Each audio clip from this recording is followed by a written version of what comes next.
Bienvenidos, buenos días. Amanece en Bogotá. Hay neblina en este momento en esta ciudad gris y oscura con tiempo seco. A la 1:15 de la madrugada, es decir, hace 4 horas largas, terminó el rarísimo Consejo de Ministros del presidente Petro desde Montería en Córdoba. Raro porque empezó 3 horas y media tarde, a las 10:30 de la noche. Raro porque habían reservado los canales de televisión privada en horarios que finalmente no utilizaron. Y raro especialmente porque esas 3 horas terminaron convertidas en una diatriba sin soluciones para los cordobeses, para los monterianos. Eso sí, una diatriba política contra congresistas costeños, contra magistrados costeños, contra quienes manejan las hidroeléctricas, todos responsabilizados, según el presidente Petro, por el desastre que se está viviendo hoy en el Caribe colombiano. Que es realmente grave lo que está pasando, es que hay miles de personas que siguen con el agua al cuello.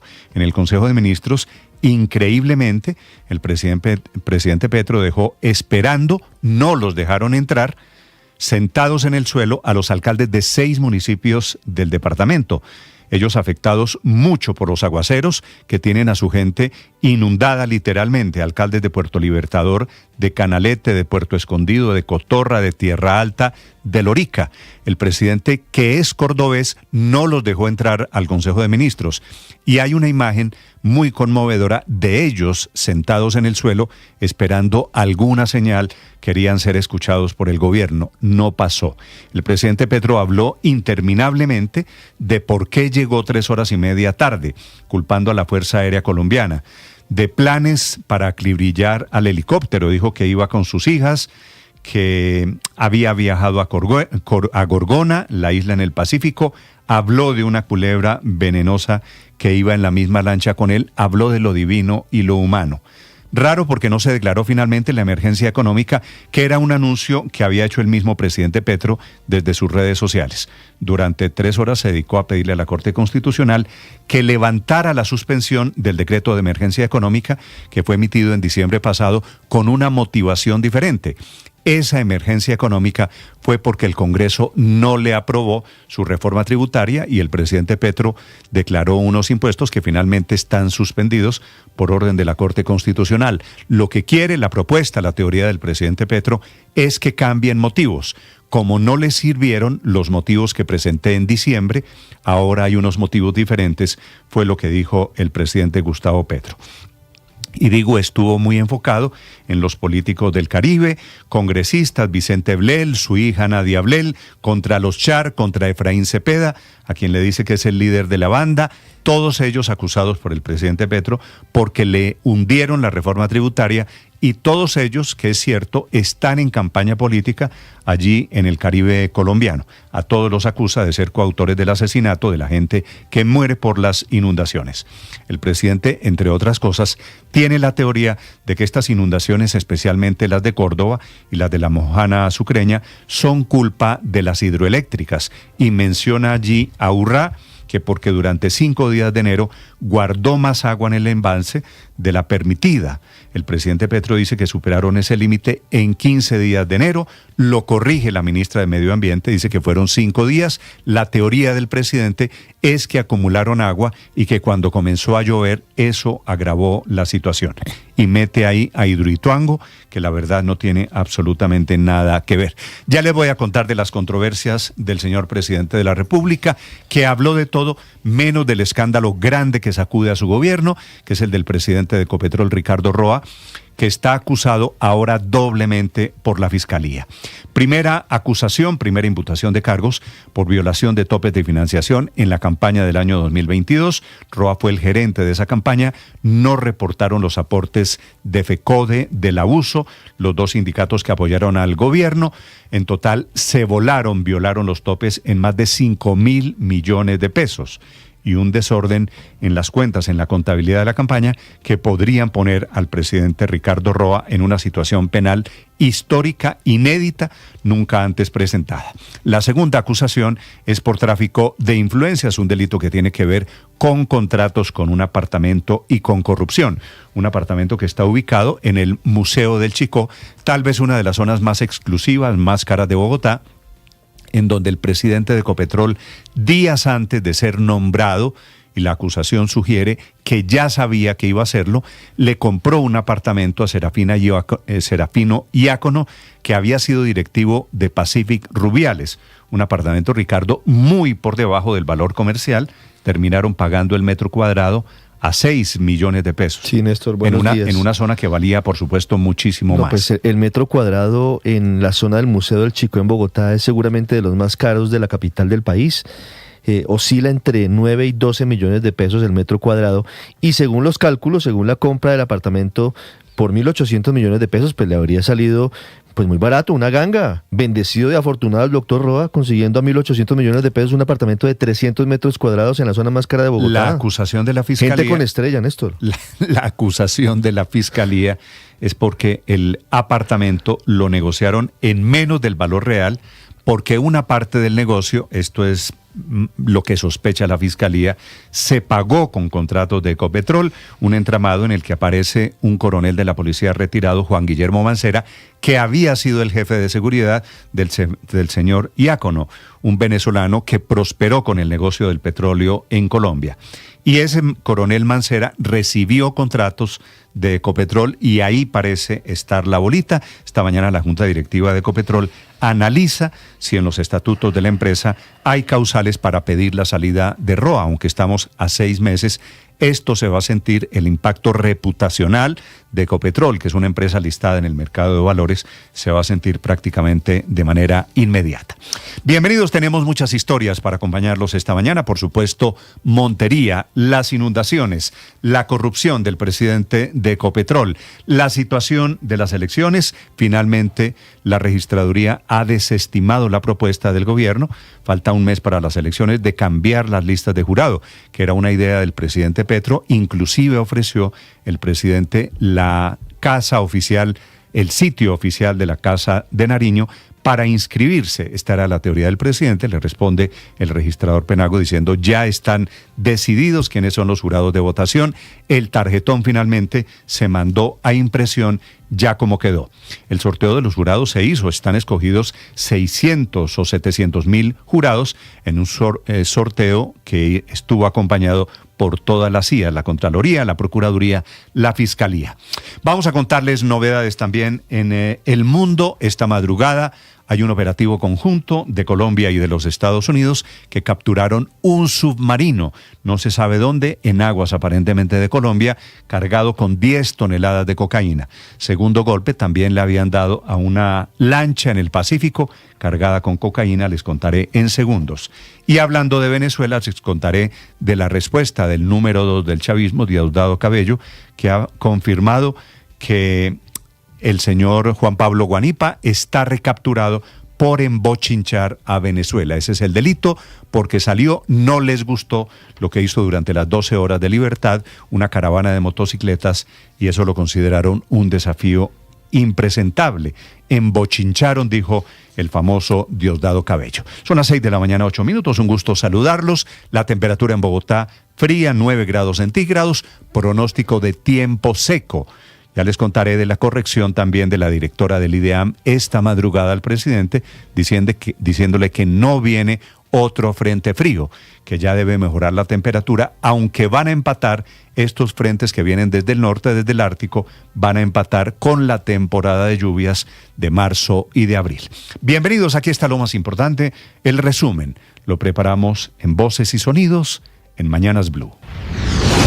Ya se está alejando de la zona de impacto y no esperamos que tenga un impacto sobre el territorio nacional.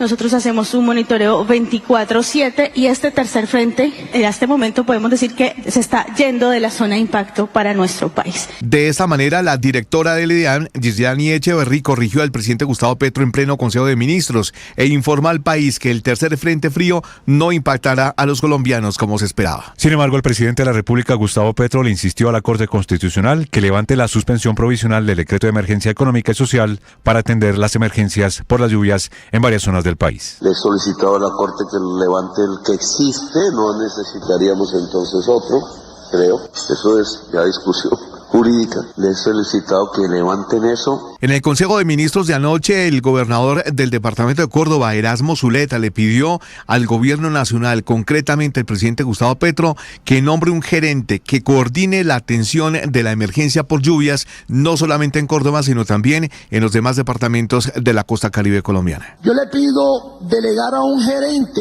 del gobierno nacional para que atienda esta emergencia que vive el departamento de Córdoba, nuestro departamento hermano vecino que es Sucre y el sur de Bolívar que limita también por la mojana del departamento, y una comisión de los diferentes ministerios. La Autoridad Nacional de Licencias Ambientales, ANLA, inició un procedimiento sancionatorio contra la empresa operadora Urra S.A. después de revelar evidencia técnica que muestra un sobrepaso sostenido de los niveles máximos permitidos en el embalse de Urra 1 desde 2020. La directora de la ANLA, Irene Vélez.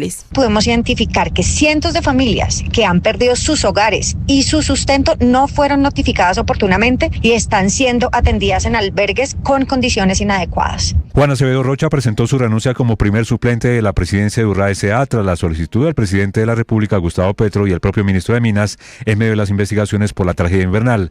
Mantiene su vinculación a la empresa y garantiza una transición ordenada. Sin embargo, ayer había señalado que no iba a dejar el cargo. Estamos en un momento de crisis y sería irresponsable de mi parte renunciar porque sería la más fácil, pero hacerlo también sería asumir esa responsabilidad que se me está indilgando.